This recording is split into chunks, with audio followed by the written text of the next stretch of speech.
Originally when we started this program, we had FE mechanical, FE civil. So we sort of combined in a way for the class, and the idea was when the FE mechanical is different, and there was some sessions, for example, this afternoon, FE mechanical is supposed to go to the other room, other auditorium, and FE civil here. But unfortunately, we could not get the other class set up, where they are asking a lot of money for we have another license. So what we are doing now is we split. Did you have the schedule, correct schedule now, for the new schedule? We have to change some things still. Yeah, we'll give you this thing. So we changed for example, for you.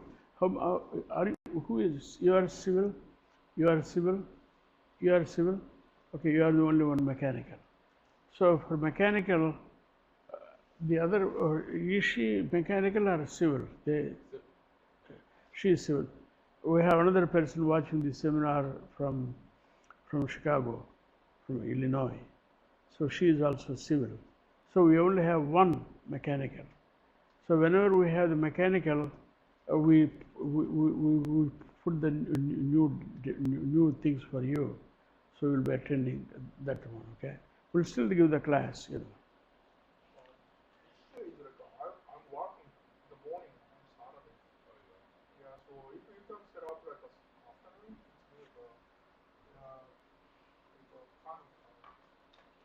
Well, first he is setting up a schedule. We'll see it, because you are the only one who can adjust something, And okay,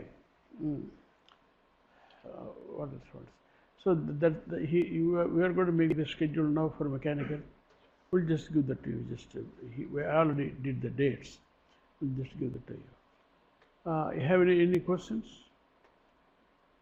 You have been attending all the time. Is the first time? And why you didn't attend? Are you attending the whole seminar, or you are not attending? What? What? Oh, see, did you take the exam before? FE exam? You did. So you have some idea what it is. Okay. Any questions for me? We'll give a new schedule for you. Economics is a good subject. All of you should get 100% of that, right? Okay.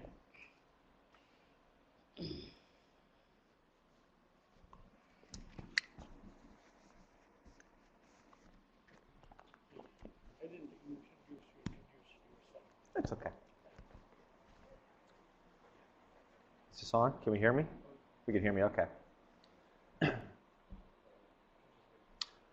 So, good morning. I am going to cover engineering economics this morning. As you maybe see in the paperwork somewhere, I am Jeremy Redman.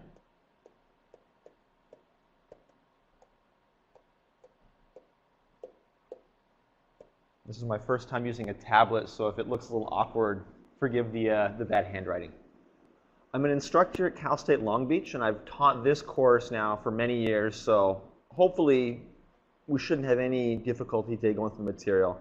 It's probably one of the easier subjects on the FE exam, I think. In terms of the technical material, it's nothing like, your design material, your design classes, your fluids. Econ is very much an applied math type course, and once you understand the terminology and know what you're supposed to be doing, it tends to be a very easy to get subject.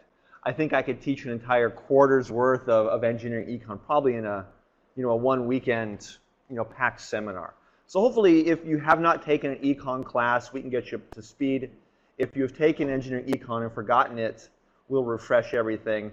And so come exam time, this should be one of the easier topics. There's only 4 to 6 questions on the exam, so a little less than 5% of the test is econ. But these are easy, fairly straightforward questions to answer.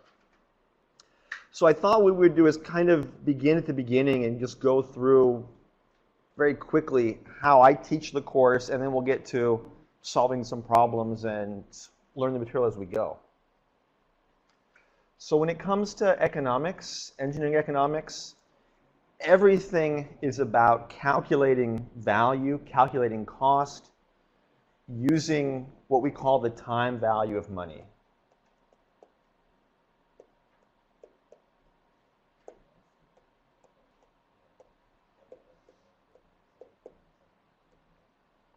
And time value of money is really a fancy way of saying the interest or the interest rate.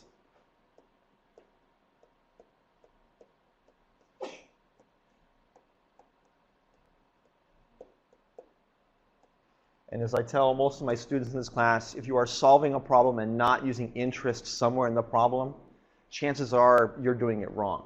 Everything needs to include this interest. There needs to be some accounting for how money changes over time, how that value changes due to some factor that we quantify through the concept of the interest rate. And so most of our problems then are going to involve cash coming in, cash going out, what we call cash flows.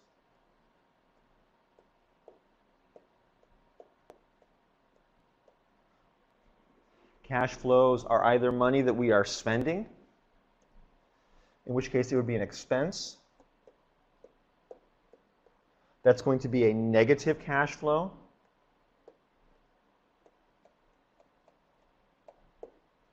Or it's money coming in, it's income of some sort, and that would be a positive cash flow.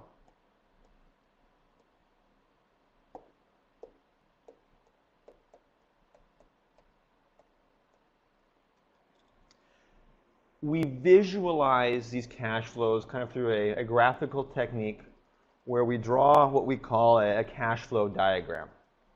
And the cash flow diagram is a very simplistic picture. We start with essentially a number line of sorts. It begins at time 0. It ends at some future time that we'll call time n. And then on this cash flow, we divide it then by a number of periods. Maybe they're years, maybe they're months. But we indicate the periods 1 through n. And then we simply indicate whether a cash flow is positive or a cash flow is negative. So if we were to invest in a project right now, whatever it might be, we might have a negative cash flow initially as we put money into that project. Over time, maybe we get some money back. Maybe we have to spend money to maintain the project. So maybe we have some cash flows that are constant values. Maybe this is our maintenance.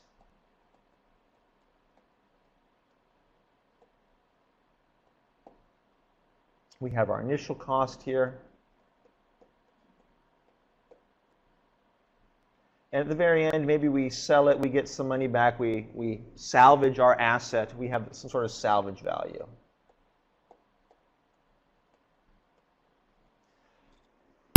So this is what a typical cash flow would look like. We will have some initial expense, we will have some final salvage value, potentially money coming back, and then during the process we will have some potentially uniform expenses, or maybe the expenses change. Maybe some years we do have expenses, some years we don't. But generally most of the problems we will see on the EIT will tend to be very simplistic, where we have maybe a constant maintenance throughout the entire n years of period. So we draw these cash flow diagrams. Everything below is going to be negative. Everything above is positive. If it's an income, the arrow is drawn up. If it's an outcome or an expense, then the arrow is drawn down. We have a negative cash flow. Importantly, each tick mark on the diagram is going to represent one period of interest.